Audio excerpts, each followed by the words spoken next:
Hi, and welcome to this course being offered for the University of Philosophical Research called Mind and Nature in German Idealism.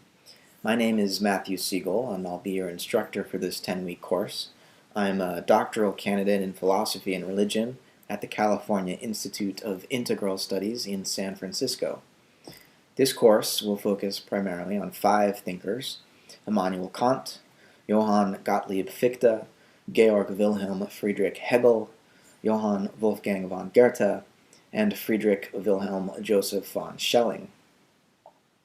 One contemporary interpreter of German idealism, the scholar Eckhart Forster, has suggested that the most significant philosophical activity took place during the 25-year period between 1781, when Kant boldly claimed in his freshly published Critique of Pure Reason that there simply had been no real philosophy at all prior to his invention of transcendental epistemology, and 1806, when Hegel announced the end of philosophy as a result of his own imminent completion of the systematic project that Kant had inaugurated.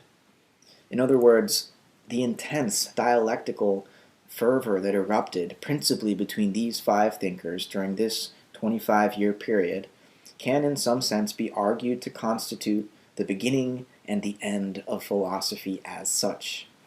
There exist few other periods in the history of Western thought that can compete when it comes to intellectual creativity, socio-political influence, and depth of insight. Perhaps German idealism's closest competitor is the period of Athenian history that brought us Socrates, Plato, and Aristotle. On the other hand, in the same 1806 lecture on the history of philosophy, in which he announced the end of philosophy, Hegel went on to say, and I quote, "The last philosophy thus contains the previous ones, includes all the stages, and is the product and result of all the ones that preceded it. One must rise above one's own vanity, the notion that one has thought something special." End quote. So to say that philosophy begins and ends with German idealism is a pithy way of expressing the spiritual significance of what these thinkers managed to achieve. But we should not take it too literally. As we will see as this course unfolds, there is something to this idea, but it is not as though there were no genuine lovers of wisdom before Kant, and certainly plenty of vitally important philosophizing remains to be done after Hegel. In this course, I will complexify the standard historical narrative regarding this period. Typically, German idealism is described as though some linear progression took place, whereby Hegel finished what Kant began, with Fichte and Schelling serving as mere stepping stones, and Goethe as a confused observer who should have stuck to what he knew best, namely poetry. I will argue for an alternative version of the story, foregrounding the perspectives of Schelling and Goethe, both of whom sought to bring balance to the heights claimed by idealist rationality by pointing to reason's utter dependence upon and emergence out of the unfathomable depths of nature. This week, we will explore the state of natural science and philosophy prior to Kant's invention of his new transcendental method, focusing primarily on rationalists like Descartes and empiricists like David Hume. We will come to understand the ideas that laid the groundwork for and eventually provoked Kant's revolutionary attempt to ground knowledge scientifically. In week 2, we will work through Kant's critique itself in an attempt to understand its principal contributions to the pursuit of knowledge and freedom, or theoretical and practical reason. In week 3, we will see how Kant's conception of both internal, that is, human, and external nature developed by the time of his third major work, that is, the Critique of Judgment. In week 4, we will move on to consider Fichte's interpretation of the Kantian project, which emphasized practical over theoretical reason. In week 5, we will move on to unpack the disagreement that emerged between Fichte and Schelling regarding the status of nature in relation to mind. In week 6, we will be introduced to Goethe's interpretation of Kant's philosophy of nature, and to Goethe's articulation of a novel natural scientific method to replace that inherited from Cartesian and Newtonian science. In week 7, we will return to Schelling to further explore his non-Cartesian and post-Kantian philosophy of nature. In week 8, we will dive into Hegel's approach to the evolution of consciousness and the phenomenology of spirit, his major work published in 1807, paying special attention to the significance of Hegel's personal and intellectual break with Schelling over the proper way to think of the absolute. In week 9, we will continue to unpack Hegel's book, The Phenomenology of Spirit, in an attempt to compare and contrast it with pre-Kantian thinkers like Descartes. Finally, in week 10, we will allow Schelling, who lived more than 20 years longer than Hegel, to have the last word by considering his late critiques of Hegel's dialectical approach to absolute knowledge. The material we will be studying in this course is as difficult as it gets. Sometimes the reading will seem unbearably abstract. I've attempted to balance this tendency towards abstraction with more concrete treatments relevant to our felt experience of actual life, offered by the 20th century spiritual scientist Rudolf Steiner. I will also try to provide students with a view from above that reveals the longer arc of the arguments, so as not to get lost in what may seem like tedious details. This is a course on the history of philosophy, but I do not intend to treat the major figures of the German idealist period as a museum curator. As the excerpt from Hegel's lecture above makes clear, to do philosophy in the present, we must first have understood and assimilated its past. I am introducing you to the thinkers of this period of German idealism because I believe their ideas are very much still alive, that they still matter for our individual and social lives today as members of an imperiled Earth community, because they are in large part, these ideas are in large part responsible for shaping our present-day consciousness, both for its more tragic dimensions and for its potential. Now, this course will consist of weekly quizzes following the lectures and the readings.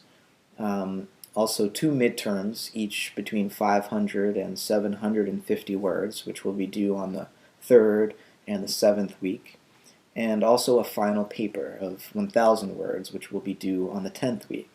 For the midterms and the final, I will give you 2 or 3 essay questions or prompts that you can choose one and reflect, both on what I've said in the lectures and what you've read, and I encourage you to give your own perspective on these things, but try to remain grounded as much as you can in the lectures and the texts. In the final paper, I do invite you to bring in other source material that was not a part of the syllabus or mentioned in the lectures.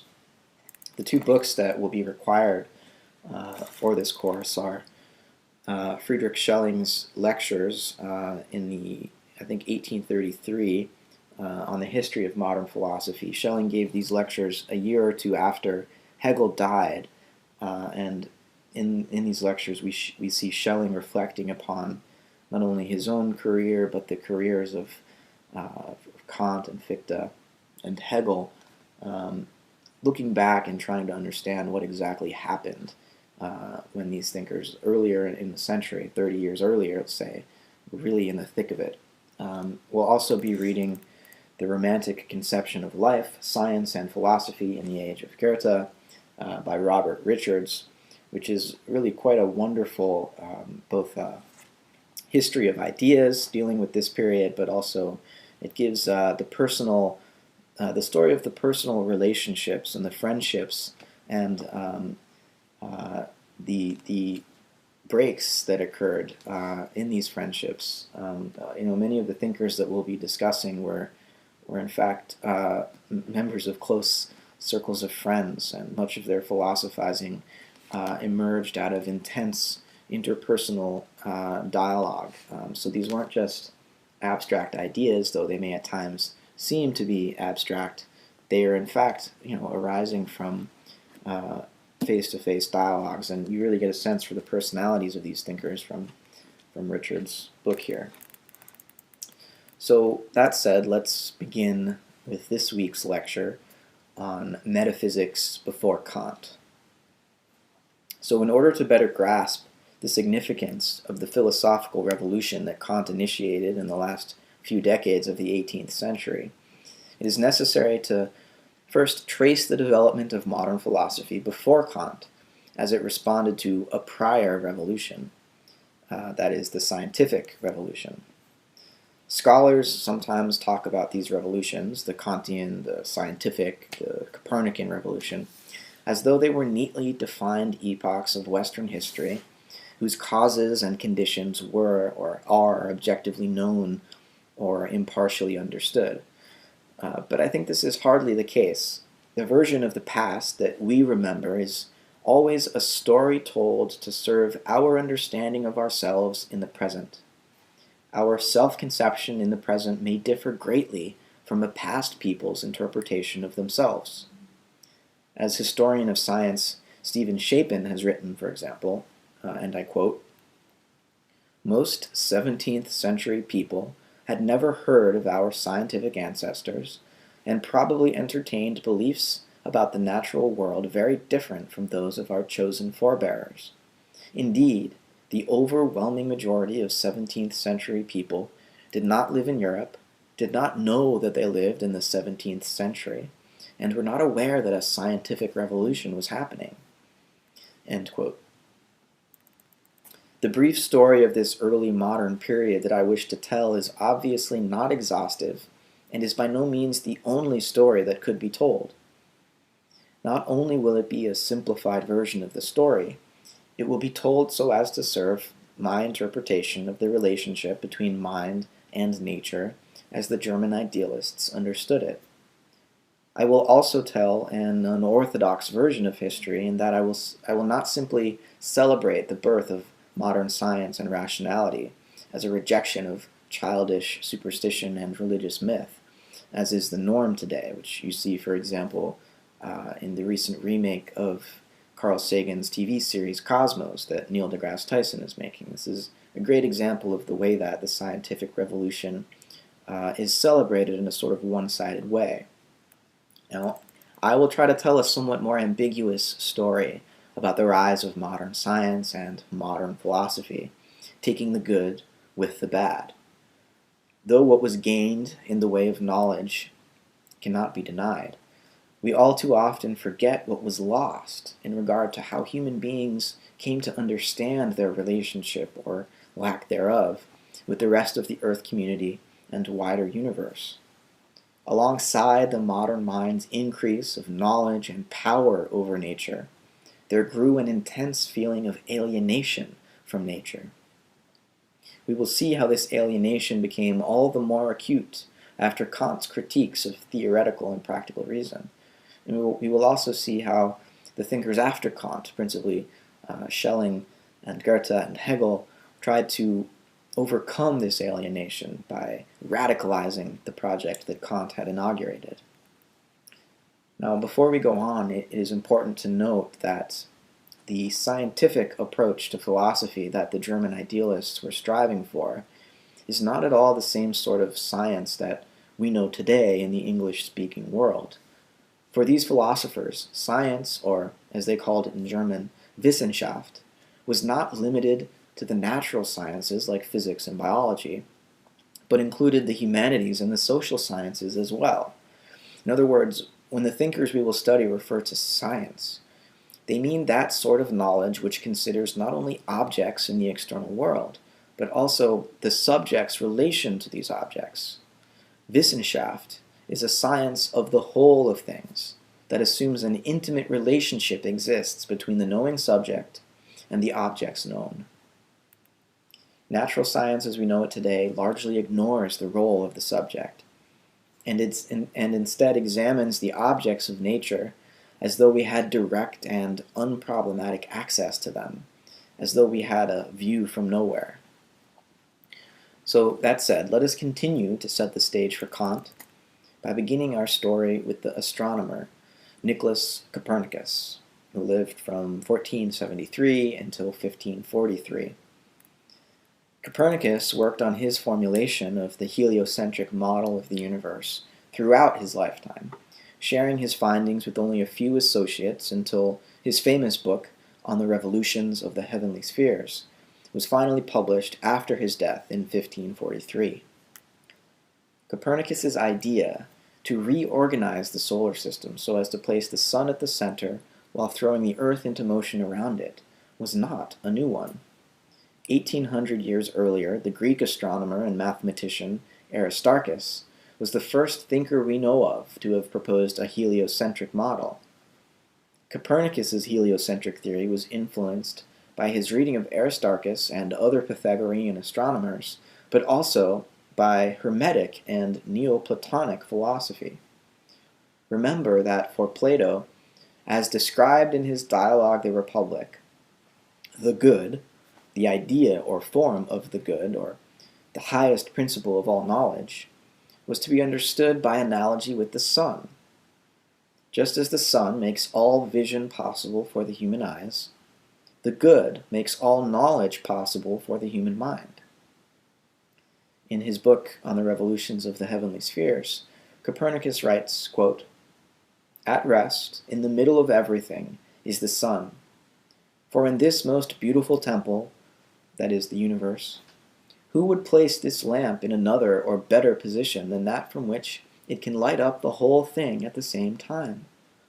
For the sun is not inappropriately called by some people the lantern of the universe, its mind by others, and its ruler by still others.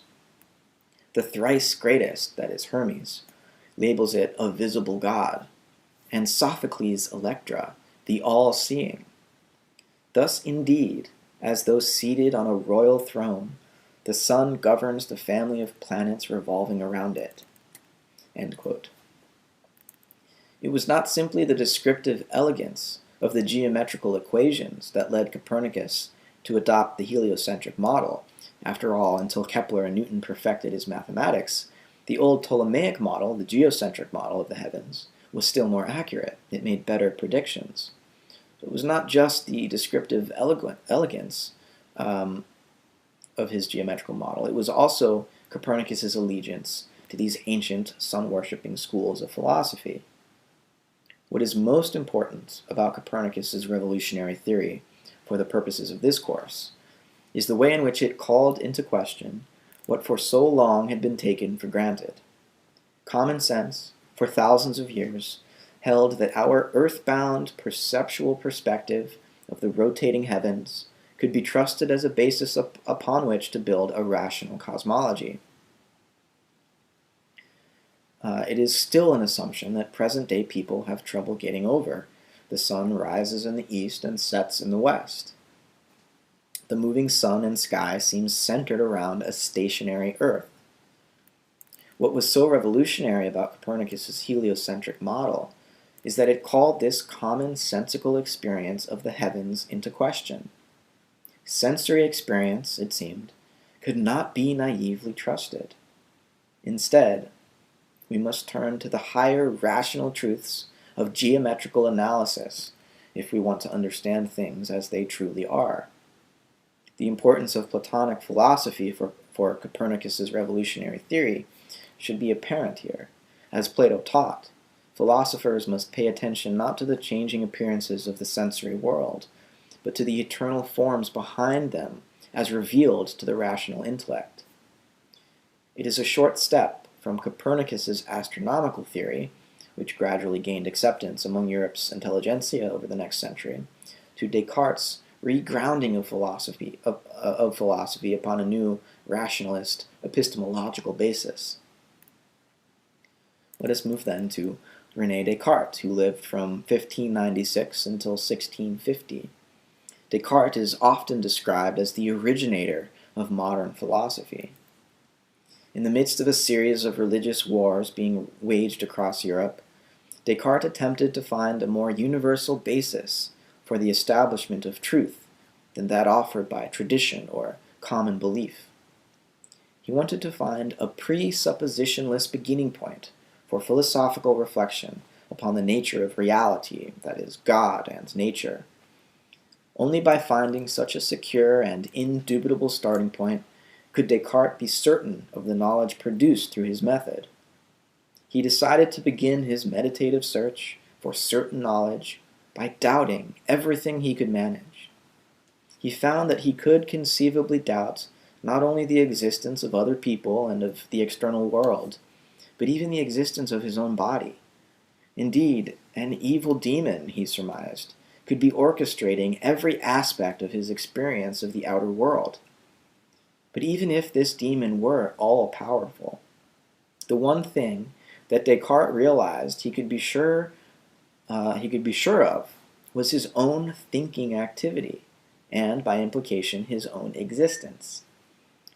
Cogito ergo sum, Descartes wrote. I think, therefore I am. Even if his sensory experience of his own body and of the external world was being concocted for him by such a deceitful demon, that Descartes was capable of self-consciously reflecting on the possibility of such deceit made evident something that could in no way be doubted.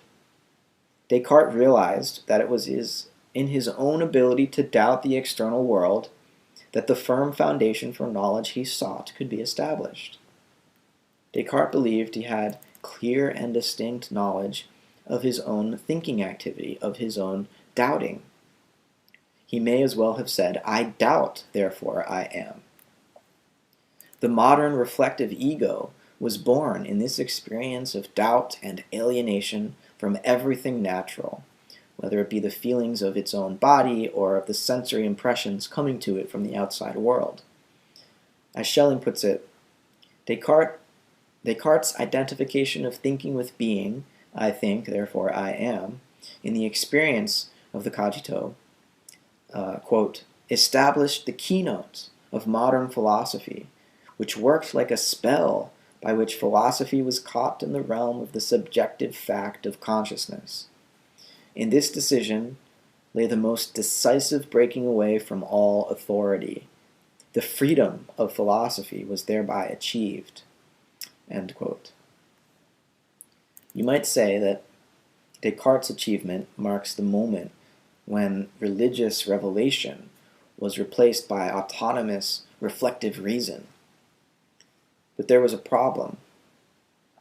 How could Descartes move from clear and distinct knowledge of himself as a thinking thing to knowledge of the natural world, including his own body and the minds of other people? In order to do so, he had to revamp the ancient ontological argument for the existence of God. Schelling discusses Descartes' version of the ontological argument in our reading for this week. And I suspect that you found this discussion the most difficult page or two of the reading assignment. So let's try to unpack it a bit. It is true that Descartes wanted to free philosophy from the theological tradition that had been based in faith and in revelation by establishing the truths of philosophy on rational, self-evident grounds alone, grounds that any person capable of reflection would have to agree upon. But in order to overcome the skeptical and even solipsistic conclusion that his thoroughgoing method of doubt had resulted in, Schelling argues that Descartes was forced to fall back on faith and theology, not as he thought he had, by actually articulating a logical proof for the existence of God. Now, Christian religion, as Descartes inherited it, taught him that God was not only all-powerful, but all-good. A maximally benevolent God would not deceive his creatures